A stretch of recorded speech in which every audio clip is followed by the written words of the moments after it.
umaga po mga ka-farmer, Luzon, Visayas, Mindanao. So sa oras na to ay update po tayo sa ating ampalaya, 47 days old. Tuesday, Friday nag-harvest po tayo. Sunday ngayon, pero ayun po, laki na naman. Ito makita po natin. Laki na. 47 days old. So bukas, Tuesday mag-harvest sana tayo pero parang hindi kakayanin, napakalalaki. Monday, bukas mag-harvest na po tayo. Yan po.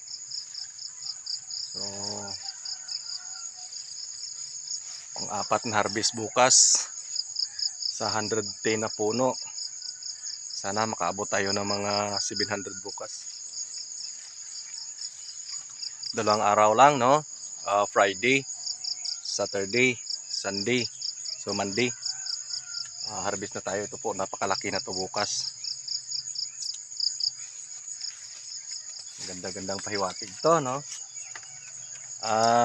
Shout out po kay Arman Baknan, kay Vincent Sursano. Yan po, ang laki na, oh. So 3 piraso nito siguro lapit 2 kilo.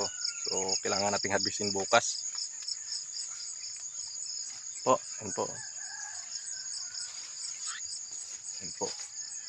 So dito pa lang tayo na side, no? Sa 47 days old. Gandang pahiwatig to. Shout out din po kay Chong Dison. Sir, yan po. Marimi sabaw nito. Gandang umaga po, sir.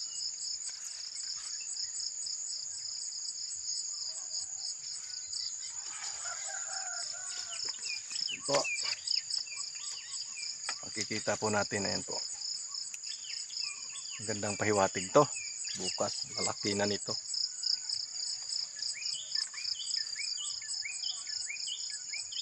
So, ngayon po ay pag ganito na yung bunga, baka bukas mag-abono ulit kami. So, 2 araw lang pagitan, abono ulit para mapalaki natin to ng maganda. Ito po.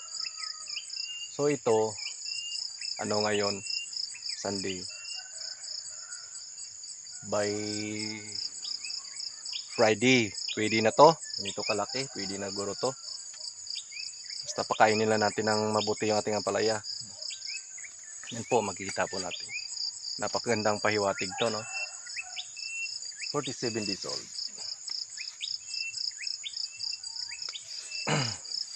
So, yan po. Dami na. So, bukas, kuha na to. Yan po. Napakalaki na. Oversize na kung Tuesday. Napakalaki na ito. Yan po. 47 days old. Yan po, no? Sa amagang ito, no? Saka bantay po tayo sa panahon kasi ulan ng ulan. So kailangan medyo sensitive po tayo sa pag-harvest. Kailangan harvest kaagad pag ano, hindi natin siguro yung panahon.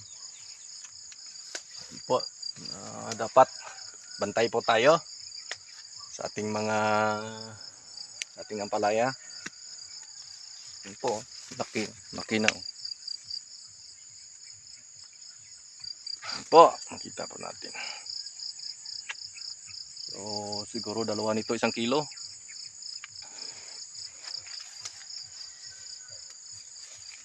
Bukas pakain ulit tayo. Kukunan natin bukas. So siguro mag-increase na po tayo ng pakain kasi medyo madami na bina. So, siguro mga 8 kilo sa 1 drum na tubig.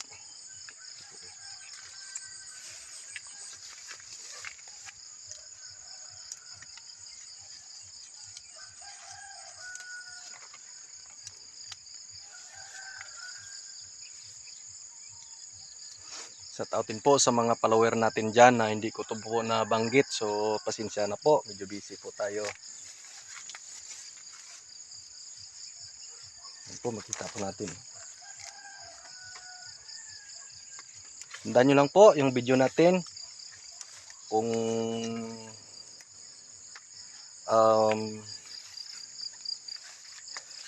subukan nyo pong